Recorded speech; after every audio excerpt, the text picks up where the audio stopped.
Olá pessoal, sejam bem-vindos ao canal Espiritualidade Viva e hoje o tema é a segunda chance, né?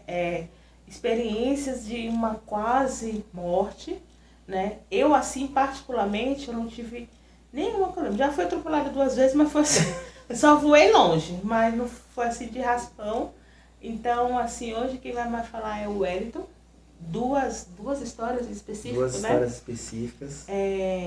De que assim, que ele quase Foi dessa pra melhor. foi dessa para melhor e teve a oportunidade de uma segunda chance. Então, vou passar, depois da vinheta, né, a palavra para ele. Solta a vinheta! Vem com a gente.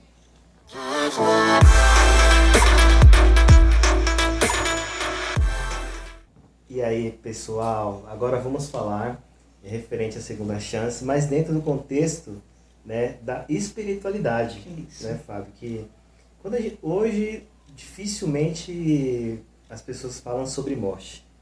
Né? É um assunto. Tem um temor, né?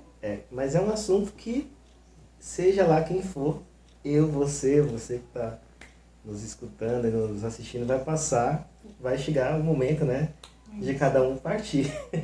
Por mais que a gente fale, e aqui o comentário sobre a morte não é aquela questão, vai falar de morte, tal, não sei o quê. Coisa feia. Uma coisa, né, que não é esse contexto que a gente está querendo dizer.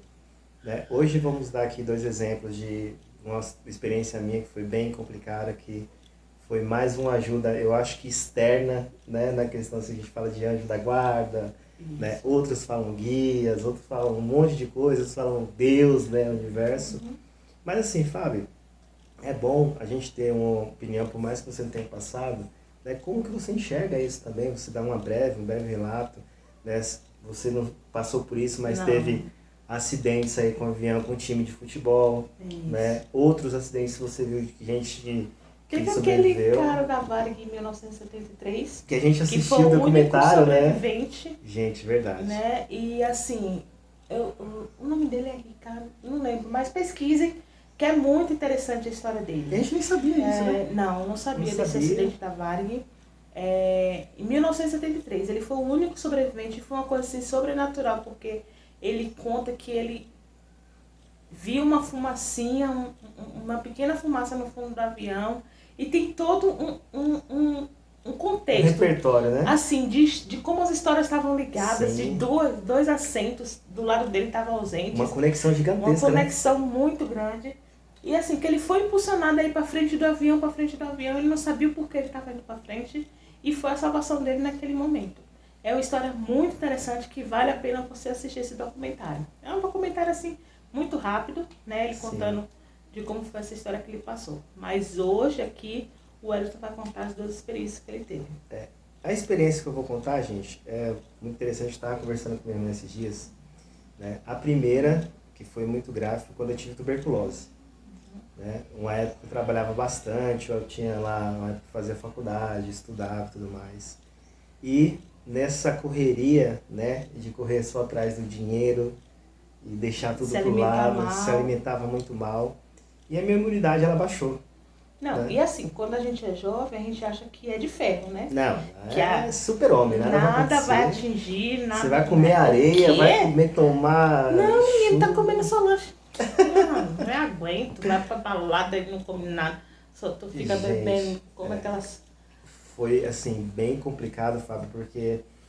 Eu lembro muito bem que o primeiro dia que eu comecei a sentir os sintomas, eu ainda trabalhava, né? Eu saí do trabalho mais ou menos umas 5 horas da tarde, né? Eu pegava ônibus e morava bem longe. E aquela sensação quando você está doente, parece que você está vivendo uma eternidade dentro da dor, sabe? Parece que não... Por mais que quem está de fora olhando parece que é passageiro, mas a sensação de quem está passando pela dor é eterna. Parece que nunca vai acabar. Né? E aí eu fui para casa, né? E a primeira noite, né, eu fiquei assim muito mal, com tosse. Né? Tossia, mas não sabia. Assim, cara, só quem passou por isso pode falar. Porque eu lembro que a primeira noite minha tia pegou um balde, né, desse tamanho aqui mais ou menos, colocou do lado do sofá, que eu tava dormindo no sofá, porque eu não aguentava ficar dentro do quarto. E tossi até cansar. Aí, pelo cansaço, lá para as 4, 5 horas da manhã eu consegui cochilar um pouquinho, né? E aí eu acordei acho que umas 7, 8 da noite, da manhã do outro dia seguinte. E assim, já com vontade de tossir de novo. Mas quando eu olhei pro lado, o balde cheio de sangue. Sabe? Tosse, mas estava todo cheio de sangue. Eu olhei aquilo lá e falei, cara, a primeira coisa que eu pensei era câncer. Eu falei, deve ser algum câncer, uma coisa assim e tal. E aí eu fui levado para o hospital, né? Hospital público na época, muito mal atendido, né? O médico falou que era virose, né? Aí eu voltei para casa, né? Não tinha condições de trabalhar. Continuei tossindo, muito sangue mesmo. E aí que eu falo que essa que foi uma experiência que foi bem marcante, porque foi como se eu olhasse assim e falei, bom, eu acho que daqui eu não passo. Né? Eu realmente senti a morte ali do meu lado, né? Respirando, né? Eu até comecei a pensar, falei, puta, queria ver minha mãe a última vez, ou até minha irmã, mandar um recado pro pessoal, porque chegou a hora de eu ir embora. Né? Eu realmente aceitei. Falei, bom, não tem muito o que fazer, tô morrendo e vou partir. E isso, quando aconteceu isso, parece que, sei lá, o universo começou a trazer um monte de situação, né? Aí eu digo que eu acredito que foi mais uma ajuda externa, né? Alguém pode falar anjo da guarda, aí eu falo que é espíritos amigos, né? Que começou a movimentar tudo isso, né? E a gente... Não era só hora. Isso. Aí a minha tia conseguiu achar um posto de saúde que era administrado pela uma faculdade adventista. Muito boa, elas têm um segmento muito bom aqui em São Paulo na área da saúde. Né? E lá consegui fazer os exames e tudo mais. E quando tirou a chapa do meu pulmão, parecia uma peneira. Né? Até o médico falou assim, cara, na situação que está aqui, não era para você viver. Ele falou, não sei como você está conseguindo respirar, porque realmente não tinha nenhum espaço, né, dentro do pulmão. E aí, com medicamento, com tratamento, né, e obviamente com muita fé, as coisas assim, eu fui curado, né, pelo tratamento médico. Por isso que também, quando a gente fala de espiritualidade, aí, Fábio, é muito importante a gente não cair no misticismo de que só a parte espiritual vai resolver. Existe médico para isso, existe tratamento para isso. Gente, não cai na bobagem de ir em curandeiro e não sei o que, e não buscar médico. A gente viu até uma situação num médico famoso, você lembra? Isso, que uma pessoa estava com uma doença já... Câncer, né? Câncer, e simplesmente pediu para parar de tomar a medicação. Não adianta você ter só fé e não tratar, né? Por isso que a ciência está aí, olha aí a Covid.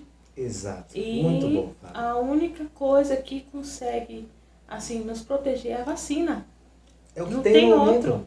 Não tem a questão de, vai pela oração, vai poder ter... Independente, que vá pela oração aqui também. A gente não está falando de política, de defender lado A, B, não. Ou B. Mas vocês estão vendo aí que a única chance, a nossa cura para esse nesse vírus, momento, é a vacina. É a vacina, né? E então, não tem o porquê. Você pode tomar a vacina e continuar com sua fé. E assim, orando, né? Fazendo seus processos espirituais. Não dá para ser 880, não. Né? É a união da ciência com a fé. Com a fé, né? Eu tenho a seguinte opinião, tá, Fábio? Aproveitando o gancho, eu acho que no futuro, em algum momento, prestem atenção, tomara que esse vídeo lá na frente, quando a gente for assistir, Fábio, a ciência naturalmente vai se envolver com a questão da espiritualidade. Isso. Porque quando a gente fala assim da questão da espiritualidade, a gente fala do psique, né, do pensamento e tudo mais. E hoje uma doença que agrava bastante o mundo aí é a depressão. Né? E assim, tem os tratamentos médicos, tem os tratamentos holísticos, e um tem que complementar o outro. Não existe, não vou no psicólogo. Não, vá. Não vou fazer tratamento espiritual. Não, vá também. Porque é um complemento do outro, né? Assim talvez a ciência vai conseguir se ligar com a espiritualidade. E só você participando disso que você vai ver o que se adequa mais à sua situação, exatamente, né? De repente, ocupacional você acha meio clichê, não. Ou então, às vezes tem que ficar assim, entupido de medicamentos. E às vezes você vai numa espiritual, que é a questão de... Não, você só está tomando medicamento, está cuidando do físico, mas a sua mente ainda está doente. Exato, exatamente. Né? Então, assim...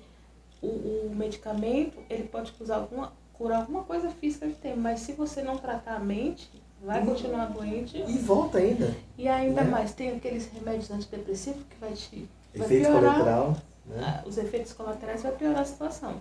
Então, a junção das duas técnicas, né, é muito eficaz. Muito eficaz. Né? E aí, a gente voltando, continuando a história da segunda chance, foi aquela história que eu tinha comentado com você quando eu trabalhava no bar com meu tio. Né? Na verdade, essa foi a primeira, foi anterior à do tuberculose. Tuberculose eu contei agora porque ela foi bem chocante também para mim. E assim, né? foi importante você fazer todo o tratamento, Sim, seguir as riscas, exatamente. tudo direitinho, porque um erro, uma falha podia voltar e você não ter. Isso. Aí o ponto que você falou foi importante, fala assim, existe a hora da morte. Peraí, vamos lá, cuidado. Você tem que se cuidar. Né? Isso. Você tem que se proteger, porque, assim, às vezes, mesmo com a proteção, se for... É isso que eu acredito, tá, gente? Não é a verdade. Se for realmente a hora de partida, não vai ter o que fazer. Por mais que a pessoa se trate e se cuide e tal, no meu entendimento, quando chegou a hora, vai partir. Mas também não vamos pensar assim, quando a hora chegar, e você soltar o balde e deixar. Não, você tem que se cuidar. Isso. Você tem que buscar se proteger, cuidar do seu corpo, se alimentar bem, né? Estar bem com a mente e corpo, para poder ter uma vida até de qualidade, né? Exatamente. Porque quando você for partir, pelo menos você vai partir bem. Isso. Né? E assim você vai morrer de uma forma mais tranquila, né? Não vai sofrer tanto com doença e tudo mais. Né? E aí, voltando dentro da segunda história, que aí não teve mais relação com doença, foi sim um fato, né? Que nem você já sabe da história, mas para você estar ouvindo a gente, eu trabalhava no bar, né? Eu tinha mais ou menos uns 17, 16 anos, num bar de familiar, né? Que eram meus tios. E a gente já estava quase no fim da história desse bar, já ia se encerrar, né? É tanto que eu conversei com minha tia, se ela estiver escutando, ela vai lembrar disso aí. Que no momento ela fez uma promessa, né? Que a gente estava numa situação financeira bem difícil. E aí ela falou, olha, se o meu marido arrumar um emprego X, né, eu fecho o bar e encerro as atividades. Mas, o que aconteceu? Né? Ela fez totalmente ao contrário. Né? O meu tio arrumou um emprego, a gente foi lá, encheu o bar de mercadoria para, né, voltar a ganhar grana e tudo mais. Quando a gente terminou de fazer isso, aconteceu um acidente, né? Aí eu vou explicar o acidente. Na verdade, era um bar, né, que era de rua, não era de esquina, não era uma via que tinha um cruzamento. Pra frente. Isso. Esse bar não tinha a menor chance de ter acidente de veículo lá. Era praticamente zero. Porque imagina uma rua, né, Fá, e tem uma casa no meio. Né? E no dia que foi acho que uma sexta-noite, né, a gente tinha acabado de fazer toda a reforma, eu tava assim, no meio da escada para ir pro bar, né? E em algum momento ali, é como se eu tivesse alguma intuição para não ir para aquele lugar. Né? Eu sei que eu levantei da cadeira lá e fui buscar alguma coisa. No momento que eu entrei no bar, parece que nessas horas, parece que o tempo fica aquele negócio de filme, sabe? O tempo para. Parece que até a moça estiver andando do lado dá uma pausa e tal. Eu senti alguma coisa muito estranha, né? Eu entrei no corredor do bar e comecei a ouvir uns gritos assim, até em câmera lenta, como se fosse aumentando. E quando eu olhei pra frente, eu vi aquela luz vindo forte, arrebentando. Uma perua, gente. Na época era perua, que eu falo assim, uma Topic, sei lá, uma Kombi. Não Kombi, mas um pouco maior. Ela entrou dentro do bar. E eu senti algo me puxando, né? Eu até falei pra Fábio na hora, não tinha como eu correr ao contrário, porque eu tava de costa, né, pra saída do bar, que dava a escada para subir pra minha casa, que era sobrado, né? Então, a saída do bar era ao contrário. Eu sei que tive ali uns segundos de apagão. E aí, quando eu voltei, né, com a consciência, eu olhei assim, quando eu olhei pro bar, e vi aquela perua lá dentro, assim, tomei aquele choque, mas na hora do acidente você não se liga ainda. Você não tem noção do que está acontecendo, entendeu? Tipo, quando você vê o relato do pessoal que sofreu acidente, fala assim, na hora eu tive meio... Você fica meio aéreo ainda, né? Mas assim, quando o sangue esfriou, eu olhei para aquilo e falei assim, gente, era impossível eu estar vivo. Assim, era realmente para eu estar morto naquele momento. Porque se você estar na frente do bar e a Topic ver, você ia ser esmagado. Mas o pior de tudo é que eu não tava de frente para correr. Porque quando você tá por exemplo, a porta tá na sua frente, você corre e foge do acidente, Mas eu estava de costa, estava ao contrário da porta. Não tinha saída para frente, você entendeu? Então por isso que aquela situação foi muito estranha. Eu falei, alguém meteu a mão ali e me puxou. Não sei. Ou pode ser que na hora eu devo ter dado um apagão e virei. Não sei o que aconteceu. Né? Eu sei assim que houve algo externo. Né? Foi o que eu posso te dizer de acontecer aquele momento ali. E isso ficou marcado para mim. Depois, quando o sangue esfriou, quando a poeira baixou, eu comecei a raciocinar sobre o que tinha acontecido. Eu falei, gente, não era para mim morrer aquela hora. Né? Mas aí, esses casos, quando acontece, Fabiana, infelizmente, algumas vezes cai no esquecimento. Né? Aí o valor da vida ele volta a perder, que a gente entra na... Não lembra dessas oportunidades? Não. Aí realmente voltei àquela questão do materialismo e tal, porque eu tinha 19 anos ainda. Então ainda assim, eu realmente não dei valor para aquele acontecimento. Hoje, né, eu guardo com muita gratidão a oportunidade, né, porque eu não poderia estar aqui falando com você, né, contando essa história, eu não teria vivido tantas coisas maravilhosas perante esse tempo que passou. Então assim, a questão das segundas chances realmente é para te mostrar, olha, cara, faz um bom papel aí, porque poderia não ter acontecido. Eu poderia não ter viajado, conhecido alguns lugares que eu conheci, não ter vivido, né, uma boa experiência com você, como a gente voltou a se falar. Poderia não ter conhecido outras pessoas maravilhosas. Assim, poderia ter perdido tudo isso, né, naquele instante de segundo. Aquela fração de segundos. Ou com o agravamento da doença da tuberculose. Então, assim, o que eu aprendi com isso, né? Respeitar e muito a vida. Independente da nossa situação financeira, da situação amorosa, da situação familiar. Porque eu entendi, Fábio, que a relação externa nunca vai mudar. Não. Né? Desde aquela época que aconteceu aqueles problemas, acontecem outros problemas hoje em dia ainda. A diferença é como que eu vou olhar para esses problemas de hoje. Pô, hoje eu agradeço por estar vivo. Né? Hoje eu agradeço por fazer esse trabalho contigo, de estar aqui nos finais de semana, mas reconhecendo que a vida é um presente. Com certeza. Né, Fábio? E hoje eu acho que você tem o mesmo sentimento, né? Ah, demais, demais. E assim, eu resumo a minha vida na oportunidade de ter sido mãe 2 vezes. Daqueles seres maravilhosos ter me escolhido, né, para ser mãe deles. E assim, por tanta... Eu não tive essa questão de, segunda chance, mas tanta dificuldade no dia a dia que a gente passa, tantas situações, a questão do novo, de você enfrentar uma nova situação, de como você lidar, os obstáculos que a vida oferece. Mas a vida é isso, né? Os altos e baixos, porque se fosse uma linha tênue, a gente estava morto. Não é isso que acontece com o que graça teria, né? Então, é isso. É essa mensagem que a gente gostaria de passar para vocês. O Wellington vai falar a parte dele. E é isso aí, pessoal. Eu gostaria mais uma vez de agradecer mais um vídeo. Muito obrigado pela paciência de vocês, né, de escutar a nossa história. Espero que seja uma história construtiva e divertida. Né?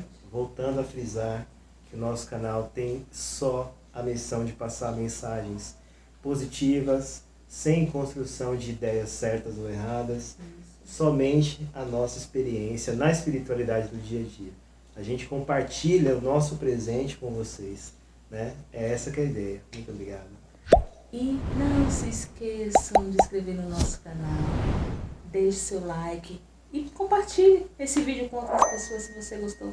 Beleza? Beijo! E até o próximo vídeo! Uou!